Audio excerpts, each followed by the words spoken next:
Good evening student. आज हम पढ़ेंगे कक्षा 9 के अंतर्गत काव्यखंड में पहला पाठ साखियाँ।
अनुभव से उन्होंने ज्ञान प्राप्त किया। कबीर ने कोई विधिवत शिक्षा नहीं पाई थी। जैसे आजकल शिक्षा प्राप्ति के लिए स्कूलों में छात्र जाते हैं, इसी तरह कबीर ने कोई भी शिक्षा प्राप्त नहीं, अपितु उन्होंने साधु संतों की संगति या पर्यटन यानी कि घूमना या अनुभव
किया।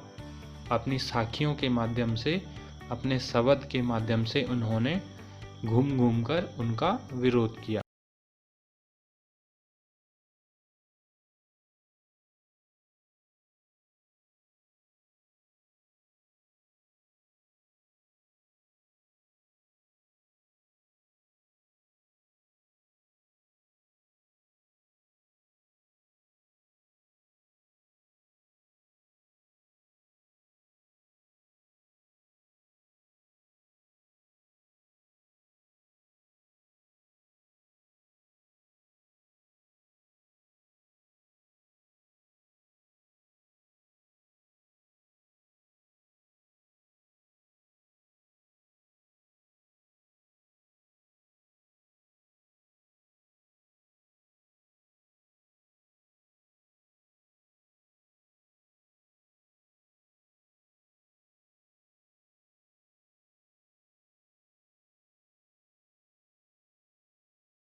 या मोक्ष प्राप्त कर रही है।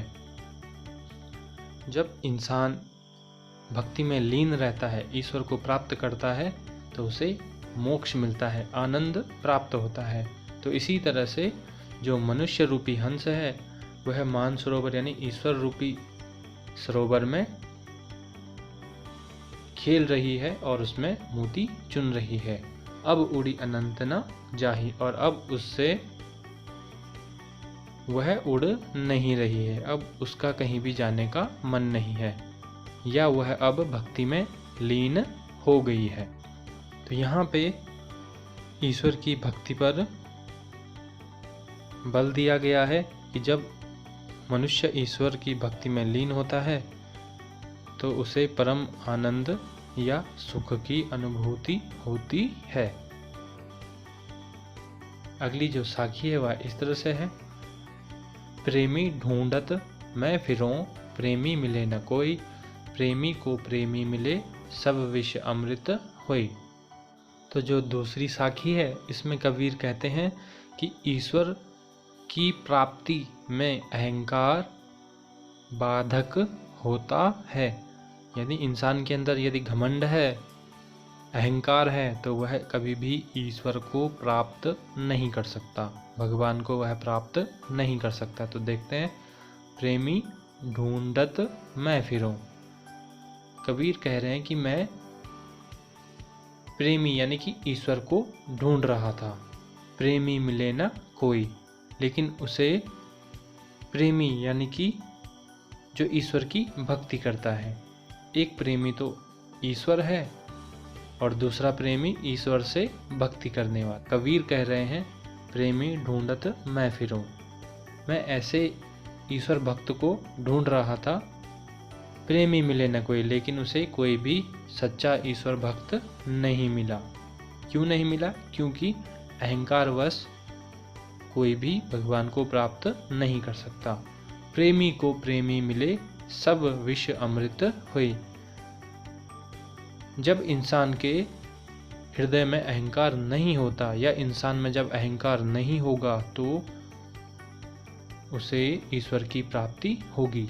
तो प्रेमी को प्रेमी मिले, सब विष अमृत होए। यदि अहंकार इंसान के अंदर नहीं है तो वह ईश्वर को आसानी से प्राप्त कर लेता है, और जो विष है वह भी अमृत में बदल जाता है, या जो विष और अमृत है वह एक हो जाता है। तो हमें अहंकार नहीं करना चाहिए। चलिए देखते हैं अगली साखी। तो जो अगली साखी है वह है, हस्ती चढ़िए ज्ञान को सहज दुलीचा डारी, स्वान रूप संसार है भूकन दे झक मारी। इस साखी में कबीर कह रहे हैं कि ज्ञान प्राप्ति में जो साधक है या जो ज्ञान प्राप्ति में लगे हुए हैं, उन्हें अपने लक्ष्य पर एकाग्रचित होना चाहिए, या अपने लक्ष्य को पाने के लिए एकाग्रचित होना चाहिए। तो हस्ती चढ़िए ज्ञान को, हमें ज्ञान रूपी हाथी पर आसन लगाना चाहिए। सहज दुलीचा डारी, सहज यानी कि आसानी से, सहज दुलीचा डारी, दुलीचा यानी कि आसन।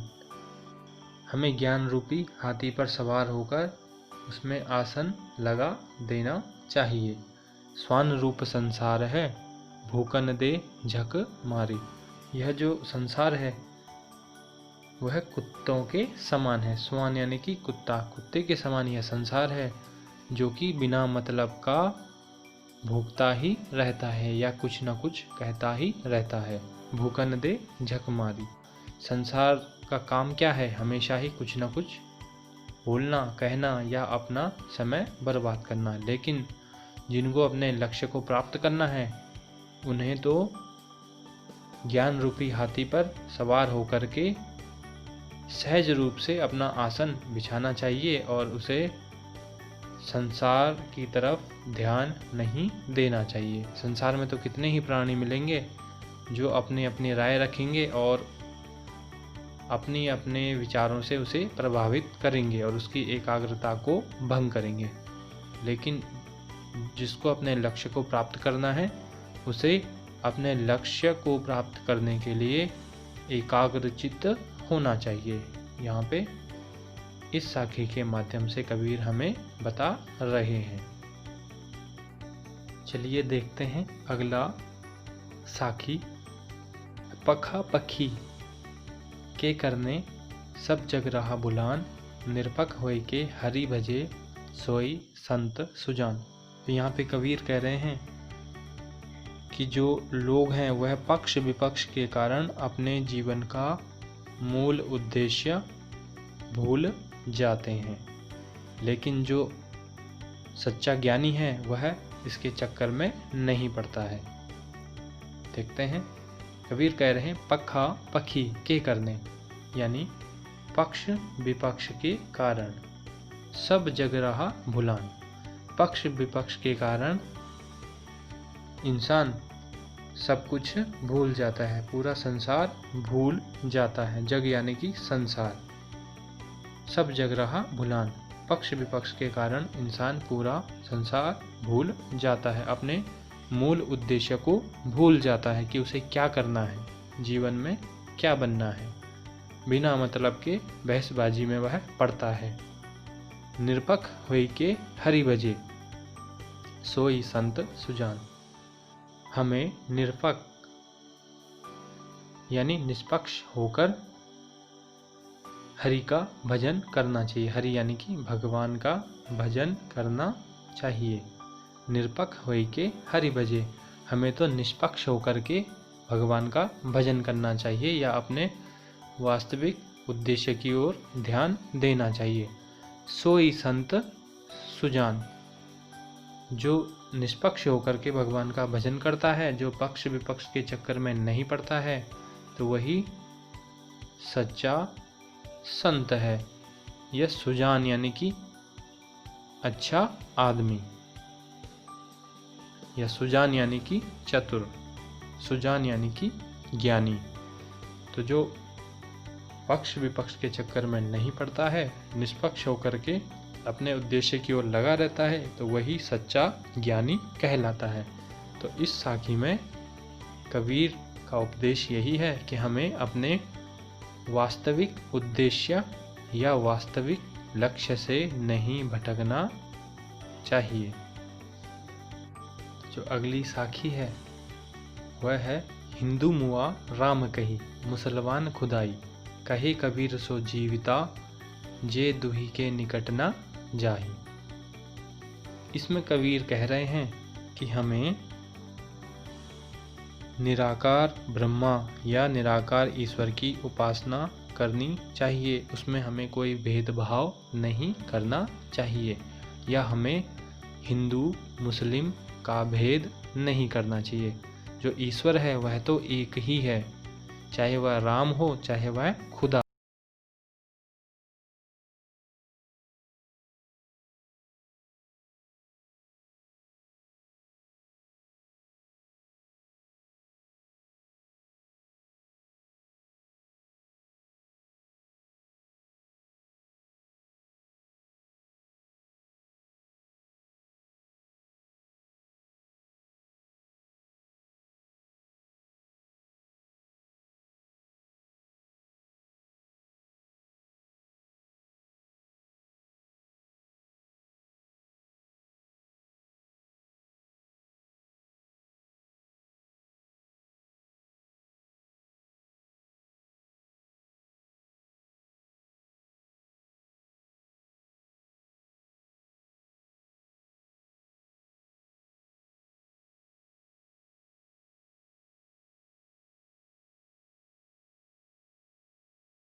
की है वह इस तरह से है, कावा फिर काशी भया, राम ही भया रहीम, मोट चून मैदा भया, रहा कबीरा जीम। तो यहाँ कबीर कह रहे हैं कि जब कोई इंसान राम रहीम या हिंदू मुसलमान के भेद से ऊपर उठ कर के सोचता है, तो उसके लिए काशी और कावा दोनों एक हो जाते हैं, या हिंदू मुस्लिम दोनों एक हो जाते हैं। यहाँ कबीर कह रहे हैं कावा फिर काशी भया, यहाँ उनके लिए कावा और काशी एक समान हो गया। राम ही भया रहीम, राम और रहीम एक जैसे हो गए। क्यों हो गए? क्योंकि उन्होंने काबा और काशी में कोई भी भेद भाव नहीं किया। यहाँ पे काबा जो कि मुसलमानों का तीर्थ स्थल है, अरब देश में है। इसी तरह काशी बनारस में है, हिंदुओं का तीर्थ स्थल है। लेकिन यहाँ पे कबीर कह रहे हैं काबा फिर काशी भैया, काबा और काशी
ऊंच न होए। यदि इंसान के कर्म अच्छे नहीं हैं तो ऊंचे कुल में पैदा होने पर भी कोई फ़ायदा नहीं है। कोई बड़े घर में पैदा हो गया और उसने गलत कार्य किए तो फिर उसका बड़े घर में पैदा होने से कोई लाभ नहीं है। सुबरन कलश सुरा भरा। सुबरन यानी कि सोना, कलश यानी कि घड़ा, यानी सोने के कलश में सुरा यानी कि शराब। यदि सोने के घड़े में मदिरा डाली जाए, शराब डाली जाए तो साधु निंदा सोए, तो साधु सज्जन लोग भी उसकी निंदा ही करेंगे। भला चाहे घड़ा सोने का ही क्यों न हो, लेकिन यदि उसमें मदिरा परोसी जाए, शराब उसमें डाली जाए तो जो सज्जन लोग हैं, साधु लोग हैं, वह उसकी निंदा करेंगे। ठीक इसी तरह से यदि हमारे कर्म अच्छे नहीं होंगे तो बड़े घर में जन्म लेने का या ऊंचे कुल में पैदा होने से कोई फ़ायदा नहीं है। यानी कि इंसान को हमेशा अपने कर्म अच्छे रखने चाहिए या कोई भी गलत कार्य नहीं करना चाहिए। शब्द के बारे में हमने आपको बताया था। शब्द यानी कि किसी साधु संत के उपदेश या भजन। तो यहाँ पे जो शब्द है पहला वह है, मुँह को कहाँ ढूंढे बंदे, मैं तो तेरे पास में, ना मैं देवल ना मैं मस्जिद, ना काबे कैलाश में, ना तो कोने क्रिया कर्म में, ना ही योग बैराग में, खोजी होए तो तुरंत ही मिलियो पल भर की तलाश में। कहे कबीर सुनो भई साधो, सब श्वासों की श्वास में। इस शब्द में कबीर यह कह रहे हैं कि जो ईश्वर प्राप्ति के लिए लोग बहुत सारे दिखावा करते हैं, ढोंग करते हैं, उससे ईश्वर की प्राप्ति नहीं होती है। देखते हैं इसकी व्याख्या। मुँह को कहाँ ढूंढे बंदे।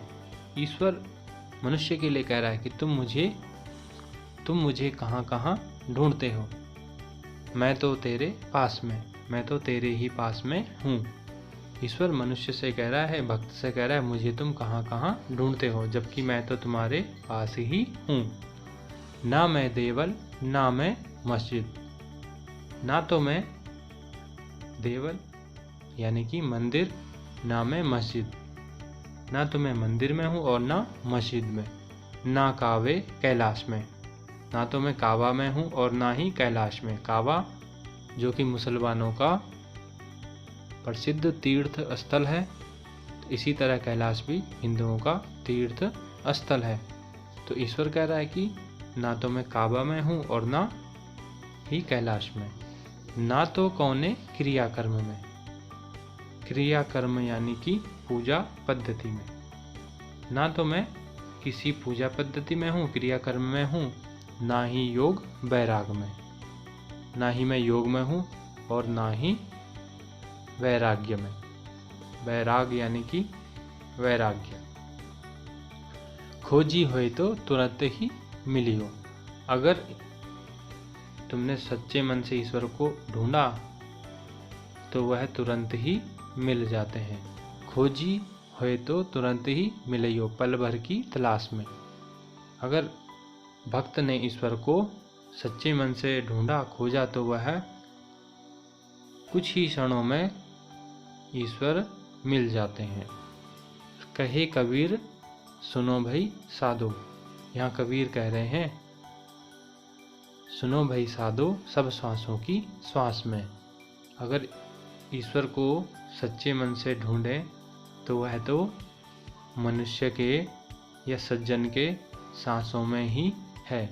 यानी ईश्वर को कहीं भी ढूंढने की जरूरत नहीं है। वह ईश्वर तो प्रत्येक मनुष्य के हृदय में है, प्रत्येक मनुष्य के सांसों में है।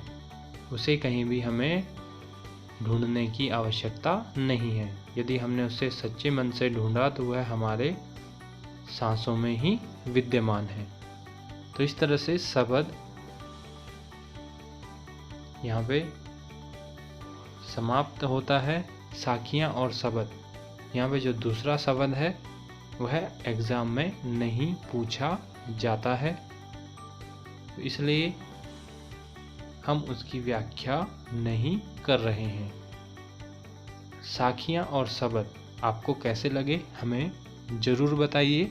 यदि आपको कुछ समझ में न आया हो तो हमें बताइए। कोई शब्द, कोई व्याख्या आपको समझ नहीं आई तो हमें कमेंट में बताइए। यह वीडियो आपको कैसा लगा हमें कमेंट में बताइए। इस वीडियो को लाइक करिए और अपने साथियों के साथ इसे शेयर ज़रूर करिए। मिलते हैं अगली वीडियो में, तब तक के लिए धन्यवाद।